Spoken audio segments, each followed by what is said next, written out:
Hi guys, welcome back to my channel white feather diaries. में हूँ Devshri and आज की इस वीडियो में मैं आपके साथ शेयर करूँगी 10 ऐसे हेयर केयर टिप्स जो मैं पर्सनली फॉलो करती हूँ मेरे बालों को हेल्दी तरीके से ग्रो करने के लिए। तो चलिए देरी ना करते हैं, शुरू करते हैं और बात करते हैं सबसे पहला हेयर केयर टिप के बारे में।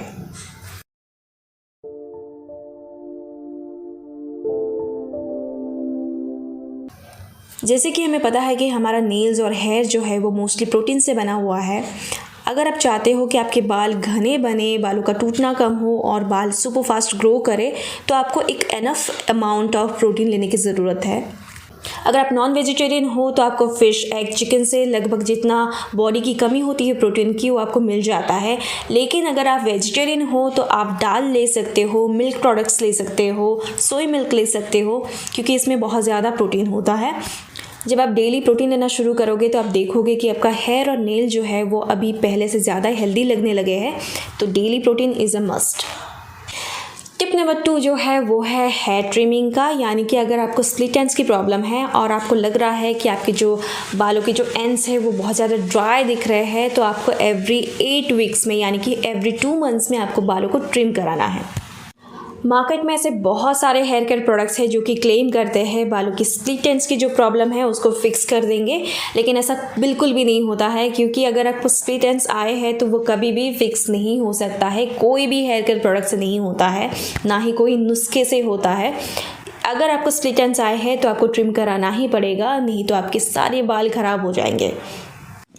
टिप नंबर 3 है ऑयलिंग योर हेयर, यानी कि बालों पे तेल लगाना। अगर आप बालों को घना और मजबूत बनाना चाहते हो तो बालों पे ऑयल लगाना इज़ सुपर इम्पॉर्टेंट। बालों पे ऑयल आप 1 to 2 टाइम्स लगा सकते हो इन अ वीक, और ज़रूरी नहीं कि जो सेम ऑयल है आप जिसको आप स्कैल्प पे लगाते हो उसी को लेंथ पे लगाना है। आप चाहो तो डिफरेंट ऑयल लगा सकते हो, यानी कि स्कैल्प के लिए कुछ और बालों की लेंथ के लिए कुछ और। मैं क्या करती हूँ, बालों को 2 बार हेयर ऑयलिंग करती हूँ। नाइट को लगाने के बाद सुबह उठ के हेयर को 2 बार हेयर वॉश करती हूँ, यानी कि एक बार शैम्पू लगा लिया, हेयर वॉश कर लिया एंड फिर से और एक बार शैम्पू लेके फिर से और एक बार वॉश करती हूँ, ताकि कोई भी ऑयल बालों पे ना रहे। जैसे कि आपको पता है कि अगर स्कैल्प पे ऑयल रह जाता है तो बैक्टीरिया ग्रो करने की बहुत ज़्यादा चांसेस होती है एंड जिससे डैंड्रफ भी होता है। So make sure to wash your hair properly after oiling your hair. Tip number 4 है हेयर को वॉश करना, लेकिन इस बार आपको शैम्पू से वॉश नहीं करना है। नॉर्मल जो वाटर होता है इससे आपके बालों को वॉश करना होता है, जिससे कि आपके जो बालों में बिल्डअप है वो क्लीन हो जाता है। आपके स्कैल्प और हेयर जो है वो अच्छे से क्लीन हो जाता है एंड साथ ही में आपकी बालों को मॉइस्चर मिलता है and moisture is very important for your hair to grow. तो ये जो एक टिप है ये मोस्टली केरला के लोग और बंगाल के लोग फॉलो करते हैं to make their hair grow faster. So tip number 5 है हेयर कोमिंग, यानी कि आपको बालों को at least 2 times a day hair brush करना होता है, जिससे कि आपकी ब्लड सर्कुलेशन फास्टर हो जाती है and it's literally like you're just massaging your hair. And मैं अपनी बालों को कोम करने के लिए नॉर्मली या तो वाइट टूथ कोम यूज़ करती हूँ, नहीं तो ये जो है, अगर आपको इस ब्रश का लिंक चाहिए, सॉरी इसमें बहुत सारे बाल लगे हुए हैं क्योंकि मैंने क्लीन नहीं किया है। सो ये एक वुडन ब्रश है। जब से मैंने ये हेयर ब्रश लिया है इसको मैं अपनी बेड के पास रख देती हूँ एंड जब भी मेरा मन करता है तभी बालों को ब्रश करते रहती हूँ। And it's not because of the hair, लेकिन इट्स वेरी रिलैक्सिंग। आप भी ट्राई कर सकते हो। Tip number 6 is sleeping on a silk pillow case. अब मैं आपको बताती हूँ कि क्यों ज़रूरत है सिल्क पिलो कवर्स की। जब आप कॉटन या फिर दूसरी फैब्रिक के पिलोज़ के ऊपर सिर रख के सोते हो तो आपके बाल जो है वो पिलो से रब होती है एंड उससे क्या होता है, आपके जो बालों में नेचुरल ऑयल होता है वो सारा सोक कर देता है पिलो एंड बालों को घिसने की वजह से आपके बालों में बहुत ज़्यादा ड्राइनेस आती है, फ्रिजीनेस आती है, बालों में स्प्लिट एंड्स दिखने लगता है। लेकिन जो सिल्क के पिलो कवर्स होते हैं वो बहुत ज़्यादा जेंटल होते हैं on your hair, on your skin. अब बात करते हैं टिप नंबर 7 के बारे में, जो कि है ड्राइंग योर हेयर। अगर आप उनमें से हो जो लोग ब्लेस्ड है सिल्की शाइनी हेयर के साथ, तो आपको कुछ करने की ज़रूरत नहीं है।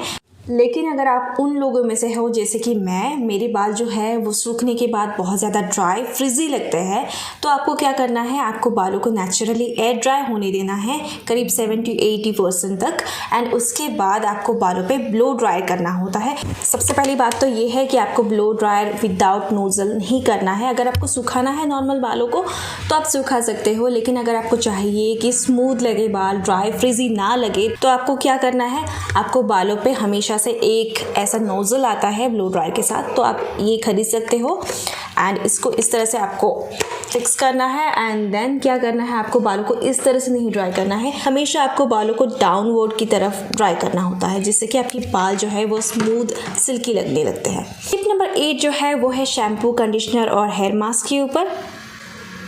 बहुत सी लड़कियों को ये नहीं पता है कि कैसे और कहाँ पे आपको शैम्पू यूज़ करना होता है। मुझे भी नहीं पता था।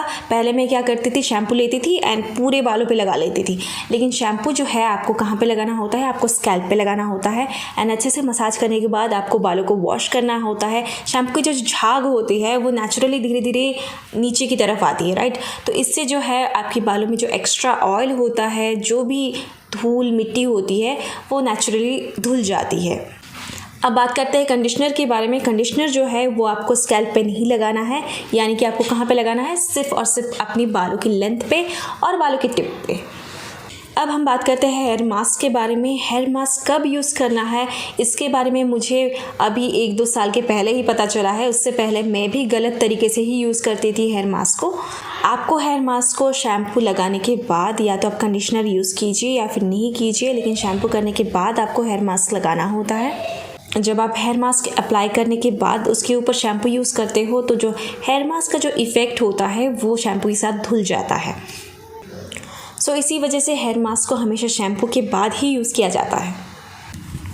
टिप नंबर 9 है tying your hair with silk scrunchies. यहाँ पे मेरे पास 2 सिल्क स्क्रंचीज़ है, बहुत पुराने हैं क्योंकि मैं इसको हमेशा यूज़ करती हूँ एंड ये यूज़ करने का क्या रीज़न है वो मैं आपको बताती हूँ। इसके अंदर जो है ना आपको इलास्टिक है एंड उसके ऊपर सिल्क की जो फैब्रिक है इससे स्क्रंची बनाई गई है। जब आप नॉर्मल इलास्टिक या फिर रबर बैंड से आप बालों को टाई करते हो तो उस जगह के बाल जो है वो डैमेज हो सकते हैं, यानी कि वहाँ पे स्ट्रेस की वजह से बाल वहाँ से टूट सकते हैं। लेकिन जब आप सिल्क की जो स्क्रंचीज़ है इससे आप जब टाई करते हो तो बालों पे ये बहुत ज़्यादा जेंटल होते हैं। तो जब आप इसको खींचते भी हो ना ऐसे बालों को टाई करने के बाद, तो बाल आपके बहुत ज़्यादा नहीं गिरते हैं।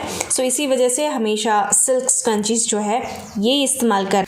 टिप नंबर 10 जो है वो है इंटरनल हाइड्रेशन। चाहे आप कीमती से कीमती कोई भी प्रोडक्ट यूज़ कर लो, लेकिन जो एक्सटर्नल प्रोडक्ट्स होते हैं वो टेम्परेरी बेसिस पे ही काम करते हैं। हम सबको पता है कि पानी पीना स्किन के लिए बहुत अच्छा होता है, लेकिन हम में से बहुत कम लोगों को ये पता है कि पानी हेयर के लिए भी उतनी ही ज़्यादा ज़रूरी है जितनी स्किन के लिए।